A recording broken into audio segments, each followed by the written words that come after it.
देखो तो मैंने यहाँ पे कुछ क्वेश्चंस लिए हैं प्रैक्टिस के लिए। सबसे पहला क्वेश्चन है कि a wire of resistance 9 ohm having length 30 centimetre is tripled on itself, full stop, what is the new resistance. तो मैंने तुमको बताया था कि इस टाइप का क्वेश्चन तुमको जब भी मिले जहाँ पे हो सकता है कि आपका वायर का लेंथ चेंज किया गया हो स्ट्रेच करके, या उसी पे फोल्ड करके उसका एरिया भी चेंज किया जा सकता है, ऐसा क्वेश्चन तुमसे आएगा। और मैंने तुमको लेंथ के लिए एक दिया था अलग से फार्मूला, और एरिया के लिए एक दिया था फार्मूला अलग से। ओके, तो इस क्वेश्चन को रीड करने के बाद हमको ये पता चल रहा है कि हमने उस वायर को ट्रिपल कर दिया है, ट्रिपल्ड ऑन इटसेल्फ। इसका मतलब क्या हुआ कि हमने वायर को फोल्ड किया है उसी पे। तो इसका मतलब ये भी हो सकता है कि उसका जो एरिया होगा वो 3 टाइम्स हो गया है, या आप बोल सकते हो कि जो उसका थिकनेस था वो 3 टाइम्स हो गया है of the initial area. Okay, चलो अच्छी बात है। तो इसमें हमको पहले के रेसिस्टेंस का वैल्यू पता है, पहले का लेंथ पता है, लेकिन यहाँ पर लेंथ का कोई काम नहीं है। लेंथ देख के कंफ्यूज नहीं होने का। हमको ये पता चल गया है कि उसका एरिया 3 टाइम्स हो गया, तो अपना काम वहीं से हो जाएगा। तो मैंने तुमको बताया था कि in the case of area मतलब कि आपको अगर एरिया चेंज दिया हो तो हम लोग लिखते हैं कि new resistance of wire is equal to initial resistance divided by N square, divided by N square. यहाँ पे एन क्या होता है कि कितना टाइम्स आपका एरिया हो गया है, कितना टाइम्स आपका एरिया हो गया। ओके, अच्छी बात है। तो आर इनिशियल हमको दिया था 9 ओम, और बोला है कि उसको हमने ट्रिपल कर दी है, मतलब कि उसका जो एरिया था, जो उसका थिकनेस था, वो 3 टाइम्स हो गया होगा। तो एन का वैल्यू 3 हो गया, तो 3 का होल स्क्वायर। तो मतलब कि 9 divided by 9, 1 ohm is the answer. तो इस टाइप का क्वेश्चन हमने लास्ट क्लास में भी किया था बहुत सारा, बस इसको एक बार प्रैक्टिस के लिए हमने यहाँ पे ले लिया। अब देखो नेक्स्ट दो क्वेश्चन थ्योरेटिकल है। How does the how does the resistance of a wire depend on its radius, explain your answer. ये रेडियस पे कैसे रेसिस्टेंस का वैल्यू डिपेंड करता है। ओके, अच्छी बात है। तो तुम लिखना कि we know resistance of a wire is equal to R equal to rho into L by A.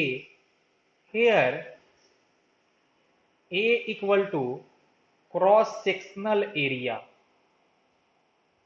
Cross sectional area जिसका वैल्यू होता है equal to pi r square. ये होता है वैल्यू पाई आर स्क्वायर। तो हम लोग यहाँ पे लिख सकते हैं कि रेसिस्टेंस का value equal to rho into l divided by pi r square. अब हम लोग बता सकते हैं कि रेसिस्टेंस कैसे एरिया पे डिपेंड कर रहा है। तो हम लोग बोलेंगे कि resistance of a wire is inversely proportional to the square of the radius, square of the radius. समझ में आएगा? मतलब कि रेडियस जितना ज्यादा होगा आपका वायर का रेसिस्टेंस उतना कम होने वाला है। और आप ऐसे भी कह सकते हो कि अगर रेडियस ज्यादा होगा तो थिकनेस ज्यादा होगा, और अगर थिकनेस ज्यादा है तो रेसिस्टेंस कम होगा। मतलब कि एक थिक वायर का रेसिस्टेंस कम होता है compare to a thin wire. इसीलिए देखना कि जहां भी हम लोग को हाई करंट ट्रांसमिट करना होता है तो हम लोग वहां पे थिक वायर यूज करते हैं, और लो करंट के लिए हम लोग थिन वायर यूज करते हैं। समझ में आया कि नहीं आया? बोलो जल्दी से। ओके, नेक्स्ट क्वेश्चन है कि two copper wires are of same length, comma, but one is thicker than the other, full stop, which will have less resistance. दोनों का लेंथ सेम है, दोनों ही कॉपर से बना हुआ है, दोनों का लेंथ सेम है, दोनों ही कॉपर से बना हुआ है, मतलब कि दोनों का रेसिस्टिविटी सेम होने वाला है। तो फैसला सिर्फ उसके एरिया से होगा, फैसला सिर्फ उसके थिकनेस से होगा। जैसे कि हम जानते हैं कि we know resistance are equal to rho into L by A. तो बोला है कि दोनों ही वायर कॉपर का बना हुआ है, तो दोनों का रेसिस्टिविटी सेम होगा, दोनों का लेंथ सेम है, तो देखिए लेंथ भी सेम हो गया। मतलब कि सिर्फ फैसला किससे होने वाला है, एरिया से या फिर थिकनेस से। हम लोग को पता है कि resistance is inversely proportional to the area या फिर inversely proportional to the thickness. तो जो वायर ज्यादा थिक होगा उसका रेसिस्टेंस कम होगा। पूछा है कि विच विल हैव लेस रेसिस्टेंस, लिखेंगे थिकर वन। समझ में आया क्या? बोलो जल्दी, बोलो। अच्छा, a wire of resistance 4 ohm is fold on itself such that its radius becomes double. Find a new resistance of the wire. Question समझ में आया क्या? एक वायर था जिसका कुछ लेंथ रहा होगा, जिसका कुछ एरिया रहा होगा, और उसका रेसिस्टेंस 4 ओम था। हमने उसको उसी पे फोल्ड कर दिया है। उसी पे फोल्ड करने का मतलब कि हम लोग उसका थिकनेस इंक्रीज कर रहे हैं, हम उसका एरिया इंक्रीज कर रहे हैं, और उसको उसी पे फोल्ड करने के बाद जो उसका रेडियस था वो डबल हो गया है। रेडियस उसका डबल हो गया है। तो आपको बताना है कि find new resistance of the wire. तो हम इतना श्योर हैं कि रेडियस डबल हुआ है तो area double, sorry sorry, radius double किए हैं तो एरिया इंक्रीज किया है, एरिया इंक्रीज किया है, और एरिया इंक्रीज करने से उसका रेसिस्टेंस डिक्रीज करता है। मतलब फाइनल रेसिस्टेंस पक्का 4 ओम से कम आने वाला है। कितना आएगा वो हम पता करते हैं। तो हमको क्वेश्चन दिया है in the terms of radius, तो हम लोग उसको एरिया से रिलेट कर सकते हैं। हम लोग उसको एरिया से रिलेट कर सकते हैं, मतलब कि हम यूज करेंगे फिर से वही कि new resistance is equal to initial resistance divided by N square, divided by N square. यहाँ पे एन क्या था कि एरिया आपका कितना टाइम्स हो जा रहा है, आपका एरिया कितना टाइम्स हो जा रहा है। अब मैं आपसे पूछूं कि आप अगर रेडियस डबल कर रहे हो तो एरिया कितना टाइम्स होगा, तो उसके लिए आप यूज करोगे कि use area equal to pi r square, use area equal to pi r square. तो मान लो कि अगर पहले उसका रेडियस आर था तो एरिया रहा होगा पाई आर स्क्वायर, और जब रेडियस हो जाएगा double, when radius is double, तब उसका जो नया वाला एरिया होगा वो आपका हो जाएगा पाई इंटू 2 आर का होल स्क्वायर, मतलब कि 4 पाई आर स्क्वायर। मतलब कि नया वाला area is 4 times of the पहले वाला एरिया। मतलब एरिया उसका 4 टाइम्स हो गया है, मतलब कि जो एन होगा वो आपका हो जाएगा 4। तो हम लिखेंगे कि new resistance is equal to initial resistance equal to 4 divided by N का होल स्क्वायर, तो मतलब कि 4 का होल स्क्वायर। तो 4/16 मतलब कि 1/4 या फिर 0.25 ओम। तो this is the correct answer. तो तुम लोग पहले चेक करना कि तुमको जो चेंज दिया है वो एरिया ही दिया है या रेडियस के टर्म में दिया है। तो अगर रेडियस के टर्म में दिया है तो एरिया तुम्हारा स्क्वायर के अनुसार चेंज होगा। आपने अगर रेडियस डबल किया है तो एरिया 4 टाइम्स हो जाएगा, आपने अगर रेडियस 3 टाइम्स किया तो एरिया हो जाएगा 9 टाइम्स, आपने अगर रेडियस हाफ किया है तो एरिया हो जाएगा 1/4 टाइम्स। समझ में आया कि नहीं है? जल्दी बोलो, बोलो।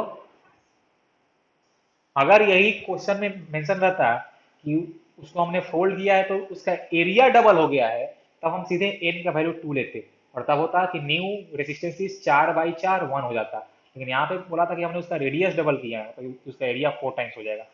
समझ में आया कि नहीं आया? हाँ। अब मान लो कि अगर तुमको लेंथ के टर्म में दिया रहे ना, तो उसके लिए मैंने लास्ट क्लास में बताया था, मैं एक बार फिर से बोल दे रहा हूँ कि अगर तुमको क्वेश्चन में लेंथ मेंशन रहा है कि उस वायर का लेंथ एन टाइम्स हो गया है, तो उस समय हम लिखते हैं कि new resistance is an square times of the initial resistance. मतलब कि लेंथ में दिया रहे तो हम मल्टीप्लाई करते हैं एन स्क्वायर से, और अगर एरिया के टर्म में दिया रहे तो हम एन स्क्वायर से डिवाइड करते हैं। समझ में आया?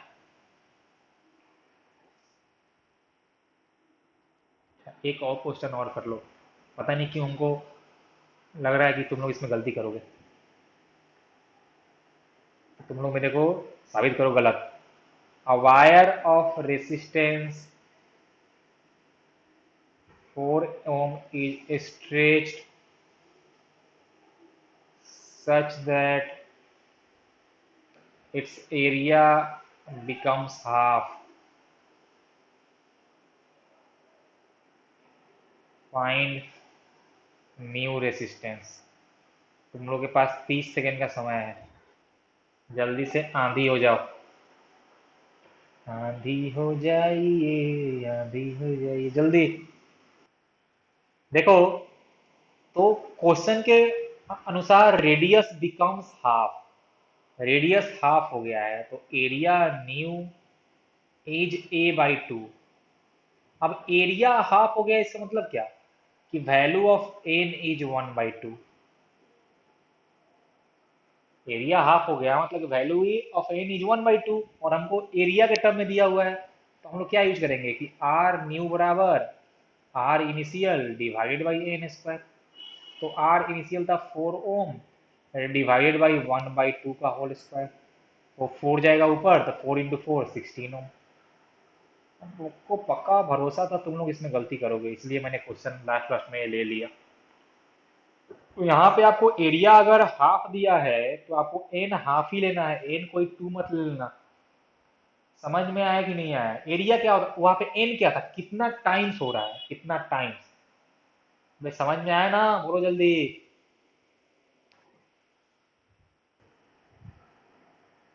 देखो नेक्स्ट अपना टॉपिक है EMF of cell, terminal voltage and internal resistance. देखो इससे पहले हमने जो भी चीज स्टडी किया है उसमें हमने एक बहुत ही बेसिक लॉ सीखा था, ओम्स लॉ, जो कि आपका होता है वैलिड फॉर रेसिस्टर। और हमने ये सीखा कि कैसे हम लोग फाइंड करेंगे वैल्यू ऑफ रेसिस्टेंस उसके कंस्ट्रक्शन से, मतलब उसके लेंथ और एरिया दिया रहे तो फिर उसका लेंथ और एरिया चेंज करेंगे तो कैसे रेसिस्टेंस चेंज करेगा। उसके बाद हमने और भी कुछ सीखा कि कौन कौन से फैक्टर पे रेसिस्टेंस डिपेंड करता है। अब हो सकता है कि हमारे सर्किट में, या जो भी हम लोग जहां भी अपने घर में ही बात कर सकते हैं, कि आप लोग को दिखता है कि यहाँ पे मल्टीपल डिवाइसेज एक साथ वर्क करते हैं, मल्टीपल डिवाइस वर्क कर रहे हैं, मतलब कि उन डिवाइस का कुछ अपना रेसिस्टेंस भी रहा होगा। मतलब कि इस सर्किट में एक से ज्यादा रेसिस्टेंस है, और अगर मेरे सर्किट में एक से ज़्यादा रेसिस्टेंस आएगा तो हम कैसे उसका स्टडी करेंगे। या जैसे मान लो कि हम अपने को पता है कि आपको अगर किसी भी कंडक्टर में करंट भेजना है तो आपको पोटेंशियल डिफरेंस चाहिए, और वो पोटेंशियल डिफरेंस हम लोग कैसे बनाते हैं, तो ड्यू टू सोर्स, उसके लिए हमको एक सोर्स चाहिए होता है। अब वो सोर्स हो सकता है कि आपका डीसी बैटरी हो, या वो सोर्स हो सकता है कि आपके घर में जो करंट आता है वो हो। तो ऐसा ऐसा बहुत डिफरेंट डिफरेंट सोर्स होता है। हम लोग को जो चर्चा करना है उसमें हम लोग करेंगे चर्चा ऑफ डीसी सोर्स का, चर्चा हम करेंगे डीसी सोर्स। हम एक बैटरी लेंगे और फिर हम लोग करंट भेजेंगे। एसी पे तुम लोग को सर्किट वाला अभी नहीं करना है चर्चा, वो तुमको क्लास 12 में करना है। अभी हम लोग फिलहाल डीसी वाले पे चर्चा कर रहे होंगे, ओके। तो जैसे सिंपल सी कहानी ये है कि हमको करंट भेजने के लिए किसी सर्किट में एक बैटरी चाहिए होता है, एक सेल चाहिए होता है। तो वो सेल कैसे वर्क करता है और उस सेल का अपना क्या क्या करेक्टरिस्टिक होता है, वही अपने को जानना है। ठीक है। हम अगर सेल के बेसिक स्ट्रक्चर का बात करें तो देखिए, तो ये तो होता है आपका जो ऊपर कवर जो आपको दिखता है बैटरी का, वो हमने बनाया है। इसमें दो मेटालिक प्लेट होते हैं, इसमें दो मेटालिक प्लेट होते हैं। एक हम लोग बनाते हैं मेनली कॉपर का, और दूसरा हम लोग बनाते हैं जिंक का। मतलब कि ये जो होता है ना, इसका इसका कंस्ट्रक्शन वो होता है सिमिलर टू द जो हमने पढ़ा है केमिस्ट्री में, इलेक्ट्रोलाइसिस। बस अंतर ये होता था कि वहां पे हम लोग या तो लेते थे दोनों ही प्लेट इनर्ट वाले, या तो हम दोनों सेम मेटल का बनाते थे, जैसे कॉपर कॉपर भी जैसा। यहाँ पे क्या होता है कि हम लोग दोनों सेम नहीं बनाते हैं, एक बनाएंगे कॉपर का तो एक बनाएंगे जिंक का। तो दोनों का अपना अपना होता है एफिनिटी, अलग अलग होगा एफिनिटी। तो फिर ये एक बैटरी की तरह बिहेव करता है। एक कॉपर का बनाओगे, एक जिंक का। आप चाहो तो अपने घर में भी खुद से बैटरी बना सकते हो। आप एक नींबू लेना, नींबू लेमन, और दो पतला पतला आप पिन ले लेना। एक लेना कॉपर का वायर जो आपके घर में आता है वो ले लेना, वही कॉपर का वायर ही लेना। और एक जिंक का, अगर हो पाए तो आप वो लेना, या फिर जो वो पिन होता है ना, पिन आप एक वो पिन ले लेना, और दोनों को ही कुछ सेपरेशन पे उस नींबू में स्टिक कर देना उसको, और फिर तुम उस दोनों ही जो आपके एक वायर था, कॉपर वायर, और ये जो पिन था उसको अपने जीप पे टच करना। तो देखना तुमको बैटरी जैसा फील होगा, जो तुम लोग 9 वोल्ट वाला बैटरी ये सब करता है कि अपने जीप पे ऐसे टच करके चेक करता है काम कर रहा है कि नहीं कर रहा है, तो वहां पे तुमको जैसा फील होता है ना सॉल्टी सॉल्टी, वैसा ही तुमको उस नींबू वाले में जब तुम पिन लगाओगे तो तुमको फील होगा। वो एक छोटा सा बैटरी की तरह ही एक्ट करता है। तुम चाहो तो उसका पोटेंशियल डिफरेंस एक मल्टीमीटर से चेक भी कर सकते हो, काफी कम होता है वो, लेकिन कुछ ना कुछ होता है उसका। तो ये तुम्हारा होता है सिंपल कंस्ट्रक्शन ऑफ बैटरी। आप चाहो तो अपने घर में भी एक बैटरी तुम बना सकते हो। पानी में नमक मिलाओ, उसमें दो डाल दो कॉपर और जिंक का वो प्लेट, देखो वो तुम्हारा एक बैटरी की तरह बिहेव करता है। हालांकि वो बहुत ज़्यादा इफेक्टिव नहीं होता है, लेकिन वो एक नॉर्मल छोटा सा बैटरी की तरह थोड़ा देर के लिए बिहेव करेगा। तो वही देखो, मैंने यहाँ पे एक लिया कंटेनर, उसमें कॉपर और जिंक का प्लेट लिया है, और इसमें हम लोग डालते हैं एक लिक्विड, एक कंडक्टिंग लिक्विड। जैसा कि हमने आपको कहा था नमक के केस में आपका होता है NaCl, जब आप मिलाते हो पानी में तो वो करता है कंडक्ट। जो नींबू में तो आपका एसिड ही होता है तो वो करता है कंडक्ट। तो यहाँ पे चाहो तो आप एसिड ही डाल सकते हो, आपके बुक में दिया हुआ है सल्फ्यूरिक एसिड। चलो मैं वही लिखता हूँ, डाइल्यूटेड सल्फ्यूरिक एसिड। ठीक है। और ये जो आपका कॉपर वाला प्लेट था ना, ये होता है बैटरी का पॉजिटिव टर्मिनल, और ये जो जिंक वाला प्लेट है ये होता है आपका बैटरी का नेगेटिव टर्मिनल। और आपको जो एक्सेस है ना, आपको जो एक्सेस मिलता है वो इसी टर्मिनल के क्रॉस मिलता है। हमको जो एक्सेस होता है वो इसी टर्मिनल के क्रॉस होता है, मतलब जो आप जीप में टच करते हो ना, तो यही टर्मिनल आपके होते हैं। ओके, चलो अच्छी बात है। तो ये तो हो गया तुम्हारा कंस्ट्रक्शन ऑफ बैटरी। इसका सिंबल जो हम लोग सर्किट में यूज करते हैं वो हम लोग कितने को, this is the symbol of cell. This is the symbol of cell in a circuit. ये जो लॉन्ग साइड हमने बनाया है ना, ये इसका होता है पॉजिटिव वाला साइड, और जो ये शॉर्ट वाला साइड है वो होता है इसका नेगेटिव साइड। तो ये हुआ सिंबल ऑफ सेल। और सिंबल ऑफ बैटरी क्या होता है ना, कि combination of cell is battery. देखिए, तो this is the symbol of battery. हमने अगर एक से ज्यादा सेल को कंबाइन कर दिया है तो वो फिर बनता है बैटरी। समझ में आया क्या? बोलो। ओके। तो ये आपका कंस्ट्रक्शन ऑफ बैटरी हो गया है। यहाँ पे वो डाइल्यूट सल्फ्यूरिक एसिड डालने से उसमें कुछ आयंस के डिस्चार्ज होते हैं, उनके डिस्चार्ज के चलते एक पोटेंशियल डिफरेंस बनता है, और उसी पोटेंशियल डिफरेंस के चलते तुम्हारा सर्किट में करंट फ्लो करता है जब तुम इस बैटरी को सर्किट में जोड़ते हो।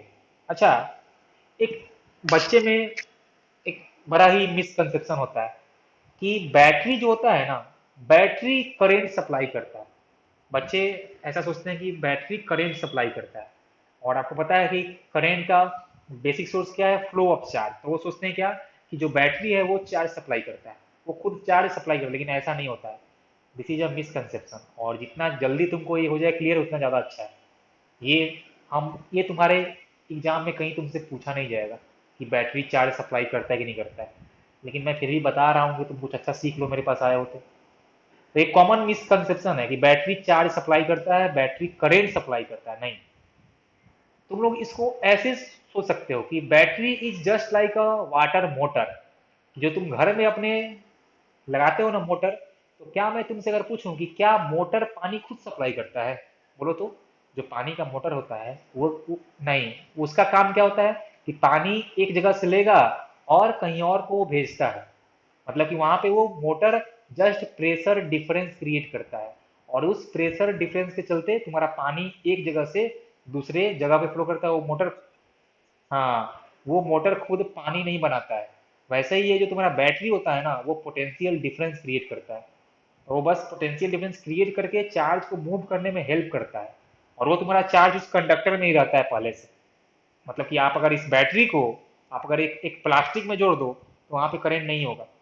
क्यों, बोलो। अगर बैटरी तुम्हारा चार्ज सप्लाई करता, बैटरी तुम्हारा अगर करंट सप्लाई करता, तो फिर उस प्लास्टिक में भी करंट फ्लो करना चाहिए, क्योंकि हमने उसको बैटरी से जोड़ दिया है, लेकिन वहां फ्लो नहीं करता। क्यों? क्योंकि वहां पे चार्ज कोई मूव करने के लिए है ही नहीं, बैटरी चार्ज सप्लाई करता ही नहीं है। बैटरी का काम है बस पोटेंशियल डिफरेंस क्रिएट करके रख देना। अगर तुम में चार्ज खुद है तो तुम फ्लो करो, नहीं है तो मत करो।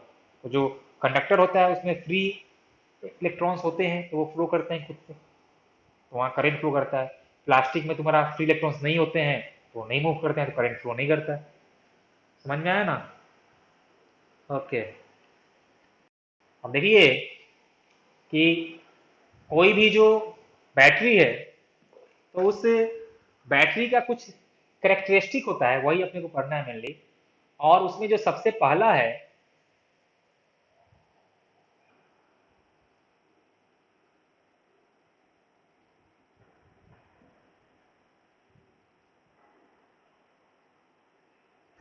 Hello, hello. ओह,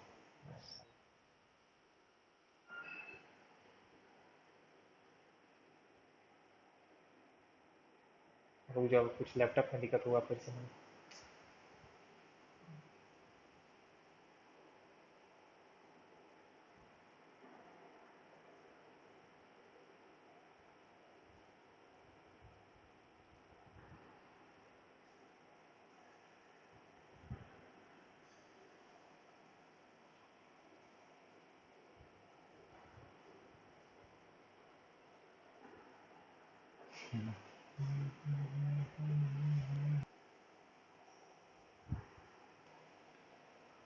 तो पहला जो टर्म है बैटरी के कैरेक्टरिस्टिक में, उसको हम लोग बोलते हैं इलेक्ट्रोमोटिव फोर्स।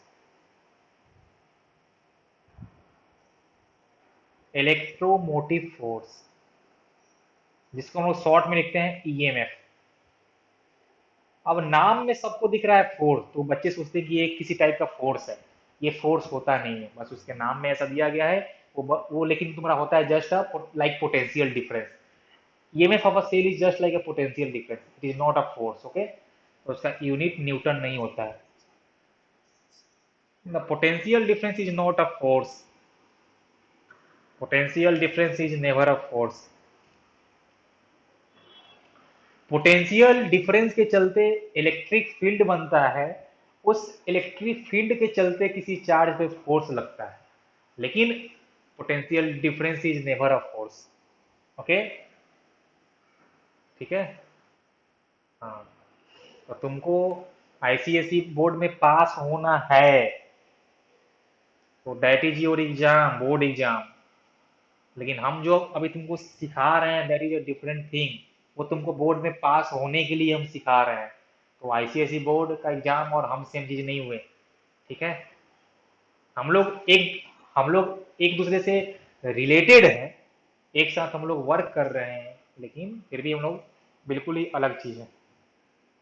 फोर्स तुम्हारा बिना पोटेंशियल डिफरेंस के भी लगता है, जब तुम किसी को पुश करते हो, पुल करते हो, तो है कि नहीं है, बोलो, है ना? हाँ। तो देखो कैसे हम लोग करते हैं डिफाइन ईएमएफ को। तो इसका दो डेफिनेशन है, पहला एंड दूसरा। पहला definition is just similar to the definition of potential difference. तो मैं यहाँ पे लिखता हूँ एक, कि the work done required in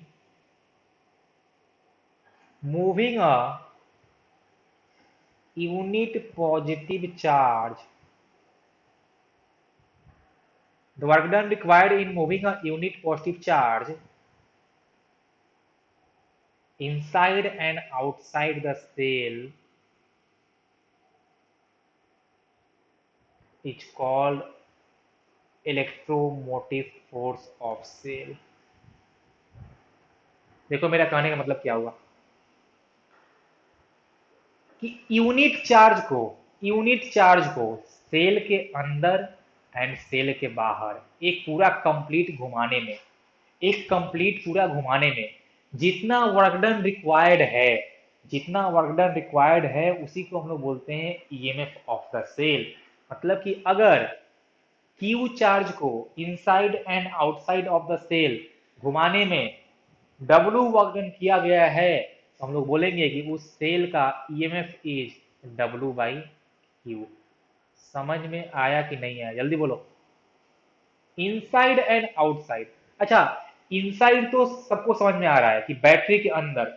what is the meaning of outside? मतलब कि आपने जो वायर जोड़ा था, आपने जो उस बैटरी से आप जोड़ते हो ना कि आप बैटरी से जोड़ते हो वायर, और फिर उसमें आप कोई बल्ब या पंखा जोड़ते हो, तो वो आपका हो गया आउटसाइड, कि वो वायर और पंखा, वायर या bulb, that is outside the cell. तो वही उन्होंने बोला है कि the work done required in moving a unit positive charge inside and outside the cell is called EMF of the cell. And the second definition, अगर तुमसे definition आए ना तो तुम लोग ये पहला वाला ही लिखना। एंड सेकेंड वन, कि व्हेन,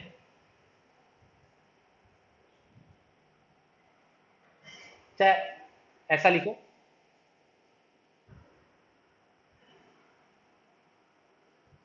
कि when no current is withdrawn from the cell,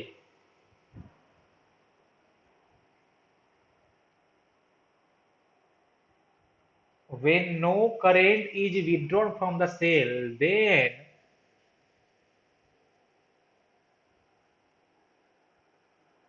terminal voltage of cell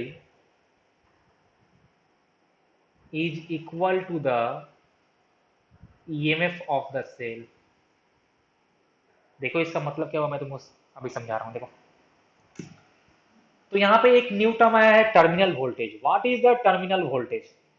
तो अगर तुमने कभी मल्टीमीटर यूज किया होगा तो देखना कि जब तुम्हारे पास एक 9 वोल्ट का तुम डीसी बैटरी लेते हो, और जब तुम उसके बैटरी के टर्मिनल से मल्टीमीटर को टच करते हो ना, तो तुमको मल्टीमीटर में एक वोल्टेज रीडिंग आता है, तुमको मल्टीमीटर में एक वोल्टेज रीडिंग आता है। और देखना कि वो वोल्टेज रीडिंग ना 9 वोल्ट से थोड़ा कम होता है। देखना वो वोल्टेज रीडिंग 9 वोल्ट से तुम्हारा कम होता है। अब वो क्या है? वो जो तुमको मल्टीमीटर में शो कर रहा है ना, that is nothing but terminal voltage of the cell. Terminal voltage का मतलब यही होता है कि आपका जो सेल का जो दो टर्मिनल है ना, उसके अक्रॉस का पोटेंशियल डिफरेंस कितना है, उसको हम लोग बोलते हैं terminal voltage. And EMF is a other thing, EMF is a different thing from the terminal voltage. क्या मेरा बात तुम लोग को समझ में आ रहा है, हम क्या बोलना चाह रहे हैं? बोलो जल्दी से कि what is the meaning of terminal voltage, बोलो। अच्छा, फिर से बताएं, देखो। मान लो कि तुमको अगर चेक करना है कि ये जो मेरा बैटरी है वो कितने वोल्ट का है, तो वो हम लोग कैसे चेक करते हैं? हम एक मल्टीमीटर लेते हैं। मल्टीमीटर एक डिवाइस होता है, तुम लोग को अगर पता हो तो। उससे हम लोग उसका जो तुम्हारा बैटरी था उसका टर्मिनल वोल्टेज चेक कर सकते हैं। तो उस मल्टीमीटर में दो तुम्हारे होते हैं पिन, और उस पिन को तुम लोग टच करते हो बैटरी के टर्मिनल पे, दोनों टर्मिनल पे टच करते हो। और टच करने के बाद तुमको मल्टीमीटर में कुछ रीडिंग शो करता है, और तब तुम बताते हो कि इतना वोल्टेज ये शो कर रहा है।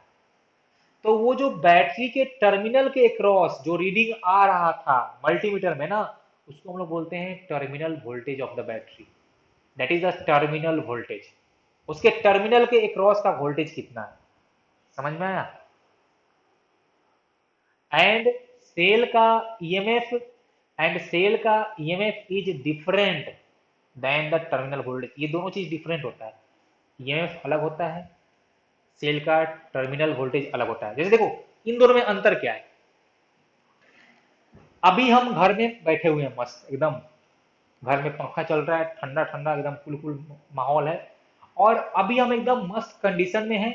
और ऐसा हो रहा है कि हमको जो भी काम मिल रहा है हम एकदम फट फट कर दे रहे हैं। काम का मतलब कि हमको जो भी क्वेश्चन मिल रहा है हम एकदम 10 सेकंड के अंदर सॉल्व कर दे रहे हैं। ओके, अच्छी बात है। लेकिन यही हम जब एग्जाम हॉल में बैठे हैं, हम जब एग्जाम हॉल में देने गए, तो वहां पे हमने देखा कि मेरा थोड़ा सा इफिशियंसी कम हो गया है। हम जो क्वेश्चन पहले 10 सेकंड में सॉल्व कर रहे थे, अभी वो हम कर रहे हैं 15 सेकंड में, वो अभी हम कर रहे हैं 20 सेकंड में। या कुछ क्वेश्चन ऐसा भी हो रहा है जो मेरे सॉल्व नहीं हो रहा है। तो हम चेंज नहीं किए हैं, हम घर में भी हम ही थे, एग्जाम हॉल में भी हम ही हैं। लेकिन देखो, तो जो मेरा इफिशियंसी है ना वो कम हो गया है। तो जो मेरा घर में था in perfect condition, that is EMF. और जो हम एग्जाम हॉल में शो कर रहे हैं थोड़ा सा कम, वो मेरा होता है टर्मिनल वोल्टेज। मतलब तुम ऐसे कह सकते हो कि जो तुम्हारा बैटरी है ना, तो उसका जो ईएमएफ होता है ना वो एक अलग चीज है, that is something in ideal condition. लेकिन वही जब बैटरी तुम्हारा यूज में होता है, जब तुम उसको यूज करने लगते हो, तो उसके जो टर्मिनल के अक्रॉस का वोल्टेज जो है वो थोड़ा चेंज हो जाता है, वो कुछ अलग हो जाता है, अलग than the EMF of the cell. अभी समझ में आया तो अच्छी बात है, नहीं आया तो बोलो मेरे से, मैं फिर से कोशिश करूंगा समझाने का। बोलो जल्दी। अरे बोलो। ओके। और देखो, तो देखो अपने यहाँ पे डेफिनेशन क्या लिखा है कि when no current is withdrawn from the cell, मतलब जब करेंट नहीं जब एग्जाम नहीं हो रहा था, जब एग्जाम नहीं हो रहा था, तब मेरा जो इफिशियंसी था वो मैक्सिमम इफिशियंसी था। मतलब कि जब सेल से करंट नहीं निकल रहा होगा, तब जो उसका टर्मिनल वोल्टेज होगा वो उसके ईएमएफ के बराबर होगा। वही मैंने लिखा है कि when no current is withdrawn from the cell, then terminal voltage of cell is equal to the EMF of the cell.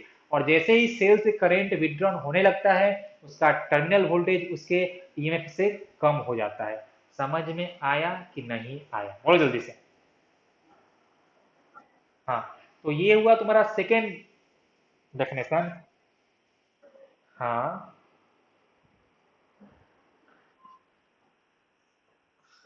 हाँ, 9 वोल्ट या तुम्हारा 1.5 वोल्ट लिखा रहता है। वो होता है, वो होता है सेल का ईएमएफ। क्योंकि तुम चेक करना तो देखना तुम्हारा रीडिंग उससे थोड़ा कम ही आएगा। अभी चेक करना।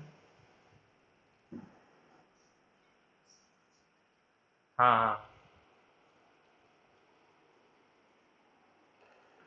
अब देखो, तो ये तुम्हारा हो गया दो डेफिनेशन ऑफ ईएमएफ, तुम लोग इसको याद रखना।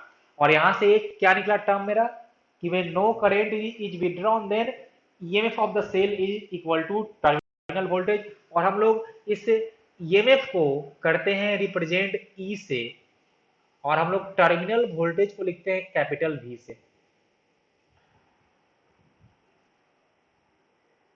सेल के टर्मिनल वोल्टेज को हम लिखते हैं कैपिटल वी से। And when no current is withdrawn, EMF is equal to terminal voltage. और इसको हम जब क्वेश्चन में बनाएंगे ना सर्किट, तो देखो, देखो इन सर्किट हम लोग शो करते हैं ऐसा।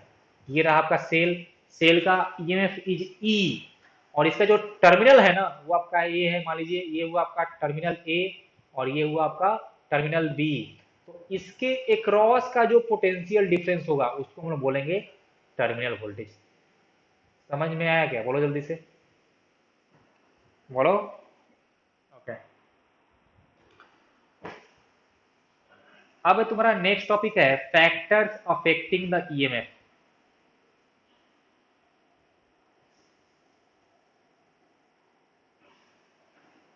Factors affecting EMF of cell.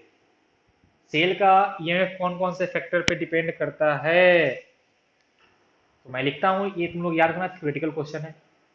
Factor number A, material. God, क्या हुआ भाई? मेटेरियल ऑफ,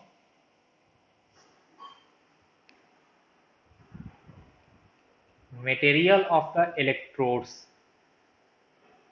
मतलब जो आपके पॉजिटिव टर्मिनल और निगेटिव टर्मिनल जो अपने वो तो रहा था ना, दो प्लेट कॉपर और जिंक का, तो उनका नेचर क्या है? तो मटेरियल ऑफ द इलेक्ट्रोड, ये आपका हो गया पहला factor. Factor number two, the nature of electrolyte,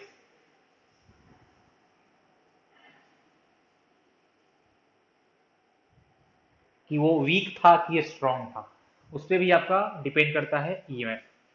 अब नेक्स्ट हम लोग सीखेंगे कि कौन कौन से फैक्टर पे ये डिपेंड नहीं करता है। तो factors not affecting EMF of cell.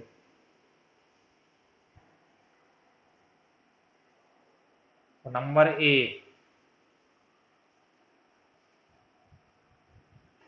shape of electrodes. Number B, separation between electrodes.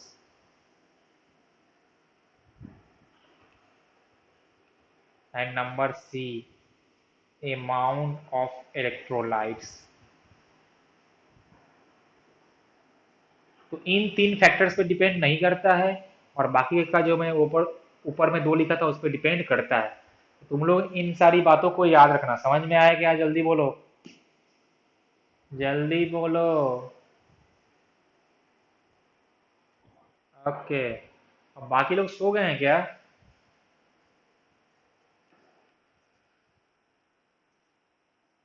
हाँ, तो बोलना भी होता है। हाँ तो बोला करो। देखो नेक्स्ट है टर्मिनल वोल्टेज। अब इसका हम लिखेंगे डेफिनेशन। इसको मैं करता हूँ डिनोट कैपिटल भी से, सब लोग इसको याद रखेगा। तो इसका डेफिनेशन है लगभग सिमिलर टू ईएमएफ, बस थोड़ा सा चेंज करूंगा मैं। तो पहला definition, okay, the work done required in moving a unit positive charge only outside the cell is called a terminal voltage of cell। समझ में आया क्या? देखो यहाँ पे हमने लिया है only outside.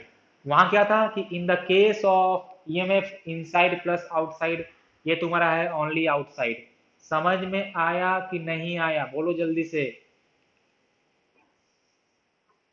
Okay, second definition is similar to the definition of EMF. The terminal voltage of the cell is equal to the EMF of the cell when no current is withdrawn from the cell। तो तुम लोग अब खुद से लिखोगे। Okay, बोलो जल्दी। Okay, अब देखिए नेक्स्ट टॉपिक है रिलेशनशिप। मैं लिखूंगा सिर्फ relation between EMF of cell E and terminal voltage capital V। अच्छा देखो एक बात और, मैंने तुमको अभी क्या बताया कि जब सेल से कोई करंट विड्रॉ नहीं होता है तब सेल का ईएमएफ सेल के टर्मिनल वोल्टेज के बराबर होता है, और जब करंट निकलता है तब, बोलो। तो उसके लिए आप यहाँ पे चाहो तो लिख सकते हो एक बॉक्स में कि इन जनरल, या फिर when current is withdrawn from the cell,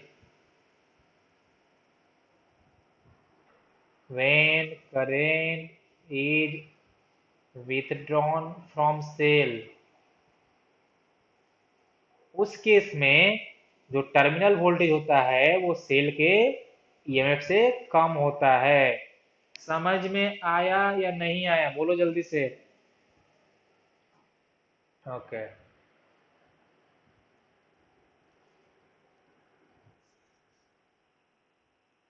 चचा मैं आ रहा हूं, तुम क्यों परेशान हो रहे हो? अब सुनो देखो, नेक्स्ट है तुम्हारा relation between EMF E and terminal voltage V. तो हम लोग क्या जानते हैं कि EMF of the cell is equal to work done inside plus outside, and terminal voltage is only work done inside and plus work done outside is something else। मतलब कि हम यहाँ पे लिख सकते हैं कि work done inside plus outside equal to work done inside plus work done outside. तुम समझ रहे हो कि नहीं समझ रहे हो? And work done inside plus outside is cell का ईएमएफ। कुछ याद आया क्या? अरे जल्दी बोलो। एंड वर्क डन इनसाइड हमको पता नहीं है, प्लस वर्क डन, हाँ work done outside is terminal voltage भी। तो देखिए ये आपका हो गया relation between terminal voltage and EMF. EMF equal to work done inside plus capital भी। ओके सर, अब बताइए कि इस वर्क डन इनसाइड को हम लोग क्या लिखेंगे? इस वर्क डन इनसाइड तुम्हारा जाता है is equal to voltage drop inside the cell. Voltage drop inside the cell. अब इसका डेफिनेशन क्या होगा कि work done required in moving a unit positive charge only inside the cell. Only inside the cell is voltage drop, only outside is terminal voltage, inside plus outside is EMF. समझ में आया कि नहीं आया? बोलो जल्दी से।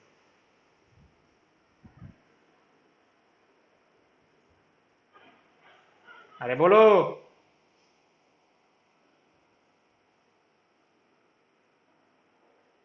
हेलो। ये होमवर्क है, तुम लोग को खुद से लिखना है डेफिनेशन ऑफ वोल्टेज ड्रॉप जो मैंने तुमको बताया अभी। ओके। और इस वोल्टेज ड्रॉप को हम लोग लिखते हैं स्मॉल वी से। इसको हम लिखते हैं स्मॉल वी से। कैपिटल वी से लिखते हैं हम लोग तो टर्मिनल वोल्टेज को, स्मॉल वी से हम लोग लिखते हैं वोल्टेज ड्रॉप को। मतलब कि यहां से हम लिख सकते हैं कि EMF of cell is equal to terminal voltage plus voltage drop, और voltage drop inside the cell equal to cell का ईएमएफ माइनस टर्मिनल वोल्टेज।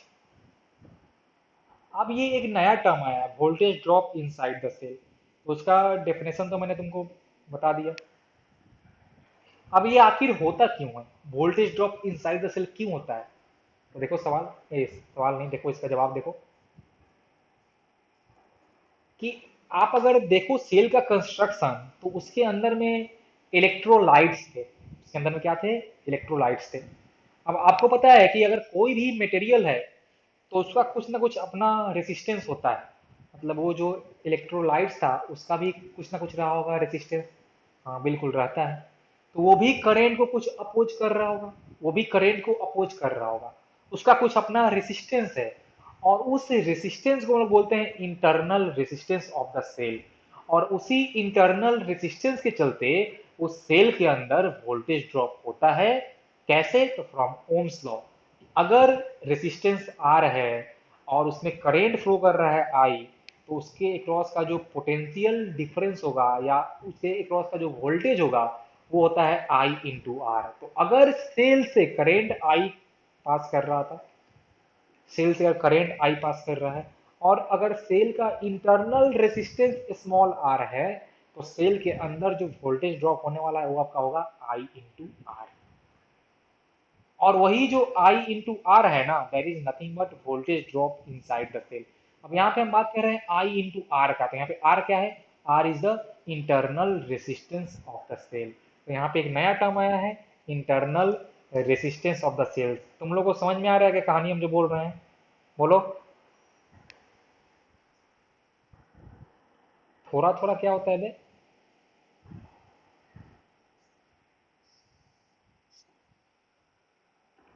एक एग्जाम्पल देखो, सुनो।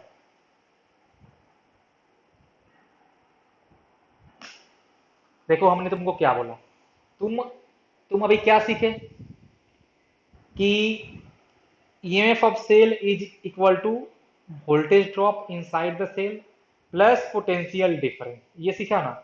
यहाँ पे एक नया टर्म आया है, voltage drop inside the cell. तो मैं तुमको समझा रहा था कि वोल्टेज ड्रॉप आखिर होता क्यों है। तो voltage drop inside the cell का रीजन क्या है कि internal resistance of the cell. Cell का भी कुछ अपना रेसिस्टेंस होता है, सेल का भी कुछ अपना रेसिस्टेंस होता है, और वो रेसिस्टेंस होता है ड्यू टू इलेक्ट्रोलाइट्स।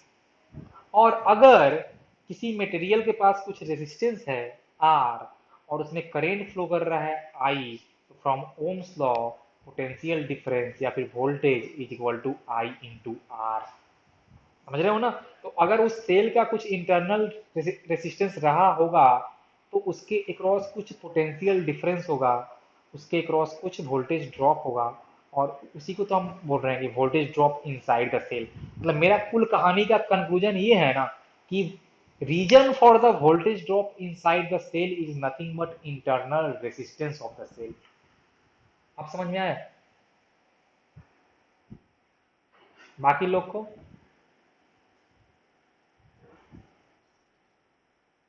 अच्छा। अब यहाँ पे एक न्यू टर्म आया है, internal resistance of the cell. तो चलो मैं इसको पहले करता हूँ डिफाइन। और इस internal resistance of the cell को हम लोग करते हैं डिनोट स्मॉल आर से। तो हम लिखेंगे कि the resistance offered by the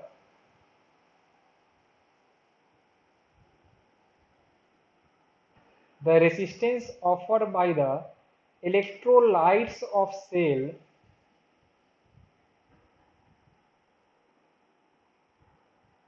the resistance offered by the electrolytes of cell is called internal resistance।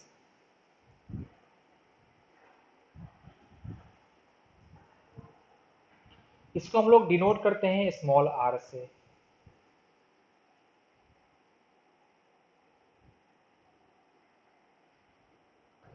अब देखिए, तो सर्किट में हम लोग कैसे इसको लिखते हैं, सुनो देखो, या ड्रॉ करते हैं। तो अगर मान लो कि तुमको क्वेश्चन में मेंशन किया हुआ है कि एक सेल है जिसका ईएमएफ ई है, तो मैंने ये बनाया है डायग्राम फॉर सेल। यहाँ पे मैं लिखूंगा ई, और यहाँ लिखूंगा मैं प्लस, यहाँ लिखूंगा मैं माइनस। और अगर सेल का कुछ इंटरनल रेसिस्टेंस है, तो मैं उस इंटरनल रेसिस्टेंस को इसके साथ सीरीज में ही लिखूंगा, सीरीज में। यहाँ देखिए, this is the internal resistance, मतलब जहां पे आपने शो किया है सेल के टर्मिनल्स, वहीं पे साथ ही साथ आपको शो करना होगा internal resistance of the cell भी। समझ में आया क्या? जल्दी बताओ। तो this is the representation of a cell with internal resistance. Okay, बोलो जल्दी से, बोलो। अब मान लो, अब मान लो कि अगर हमने इस सेल से एक एक्सटर्नल रेसिस्टेंस जोड़ दिया होगा, अगर हमने इस सेल से एक एक्सटर्नल रेसिस्टेंस का मतलब क्या होगा, बल्ब या पंखा कुछ भी आपने जोड़ा है, तो मान लीजिए कि इस एक्सटर्नल रेसिस्टेंस का वैल्यू कैपिटल आर था। तो अभी आपने वायर के थ्रू उस सेल से एक कोई बल्ब जोड़ दिया है, तब क्या होगा कि आपका बल्ब ग्लो करेगा। और बल्ब ग्लो करने का मतलब कि उसमें करंट, उस बल्ब में करंट फ्लो कर रहा है। अब तुम लोग एक बात हमेशा याद रखना कि direction of current inside the cell is from negative terminal towards positive terminal. Inside the cell, direction of current is from negative to positive. यहाँ पे दोनों लिख लो।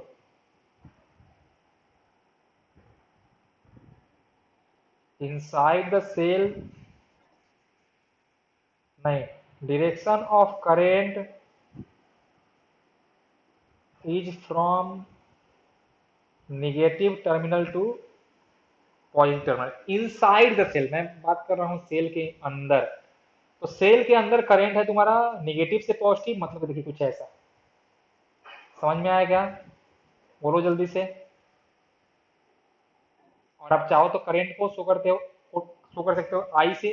तो यही करंट आपका इस बल्ब में भी होगा, देखिए यही करंट आपका उस एक्सटर्नल रेसिस्टेंस में भी होगा या उस बल्ब में भी होगा। और एक बात तुम लोग और याद रखना कि सेल से जितना करंट निकलता है उतना ही करंट इसमें वापस भी आना चाहिए। सेल से जितना करंट निकल रहा है उतना ही करंट वापस भी आना चाहिए। आप इसको ऐसे समझ सकते हो कि जब पूजा के पंडाल में तुम लोग देखते हो कि शंकर जी के माथे के ऊपर से गंगा बहते रहता है ना, पानी गिरता है, पानी गिरता है। तो वो पानी कहाँ से गिरता है, वो पानी कहाँ से गिरता है? तो देखो, एक होता है मोटर, और एक तुम्हारा किसी कंटेनर में या बाल्टी में। मान लो कि तुम्हारे पास मोटर है और एक कंटेनर है, उसमें कहीं पानी रखा हुआ है। तो वो जो मोटर है, तो उसका काम क्या होता है कि उस कंटेनर से पानी लेके वो भेजेगा जटा के पास। फिर वहां से पानी कहीं गिरता है और वापस वही पानी तुम्हारा बाल्टी में आता है और फिर से वही चलते रहता है। समझ में आ रहा है ना? वो जल्दी से, वही पानी तुम्हारा वापस जाता है, वो बस सर्कुलेट होते रहता है। सेम चीज यहाँ भी होता है कि वही करंट तुम्हारा सर्कुलेट होते जाएगा, सर्कुलेट होते जाएगा बस। वो जो बैटरी है उसका काम ही है बस उस करंट को सर्कुलेट कराना, और कोई उसका दूसरा काम नहीं है। तो सेल से जितना करंट आप निकलते हुए दिखाओगे, उतना ही करंट आपको वापस भी उधर आते हुए दिखाना पड़ेगा। समझे कि नहीं समझे? बोलो जल्दी से। अब देखो, तो अब हम अगर थोड़ा सा ओम्स लॉ का बेसिक रूल यूज करें, तो from Ohm's law, what is the potential drop inside the cell?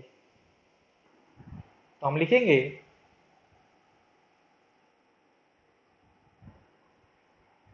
कि potential drop inside the cell V naught is equal to current in the cell and into internal resistance of the cell। अब ये तुम लोग हमेशा याद रखोगे कि how to find potential drop inside the cell. समझ में आया कि नहीं आया? बोलो जल्दी से, बोलो। तो अपने पास पोटेंशियल ड्रॉप फाइंड करने का दो फॉर्मूला। पहला क्या कि potential drop is equal to cell का ईएमएफ माइनस सेल का टर्मिनल वोल्टेज। दूसरा क्या, कि सेल में current and into internal resistance of the cell. तुम लोग बस अभी इसको थोड़ा सा ध्यान रखो, हम लोग जब क्वेश्चंस करेंगे तो फटाफट होते जाएगा, उसमें कोई तकलीफ नहीं होगा। हम लोग जब क्वेश्चन सॉल्व करेंगे तो और भी कहानी तुम्हारा आसानी से होते जाएगा। ओके, अभी तक सबको क्लियर है? कोई किसी को तकलीफ है क्या? जल्दी बोलो, बोलो। ओके, सबके लिए एक होमवर्क है, सबके लिए एक होमवर्क है। मैं एक क्लास अब खत्म करूंगा। होमवर्क ये है कि फैक्टर्स अफेक्टिंग या factors on which internal resistance of cell depend.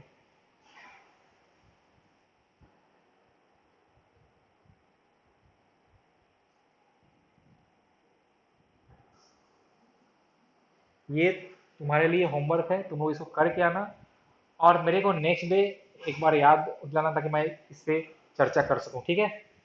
तो आज मैंने जो भी तुमको बताया है हाँ, कल कल अपना होगा नेक्स्ट क्लास। हाँ, तो सुनो, आज मैंने तुमको जो भी बताया सेल के बारे में डेफिनेशन, वो सब लोग एक बार इसको देख लोगे तुम लोग, क्योंकि तुम्हारे एग्जाम में बराबर ये डेफिनेशन ही आ सकता है। और factors affecting the EMF, not affecting the EMF. और जो मैंने तुमको रिलेशन बताया वो तो एकदम सिंपल है कि सेल का ईएमएफ बराबर terminal voltage plus voltage drop, एकदम सिंपल सा कहानी है।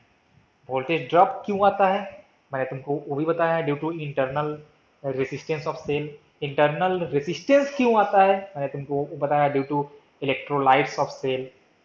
तो ये सब कहानी तुम लोग इसको याद रखोगे, समझ में आया ना? तो कल हम लोग ये फैक्टर्स कर लेंगे कि कौन कौन से फैक्टर पे इंटरनल रेसिस्टेंस डिपेंड करेगा, और उसके बाद हम लोग सीधे जाएंगे क्वेश्चन पे। बुझे कि नहीं बुझे, जल्दी बोलिए। ओके।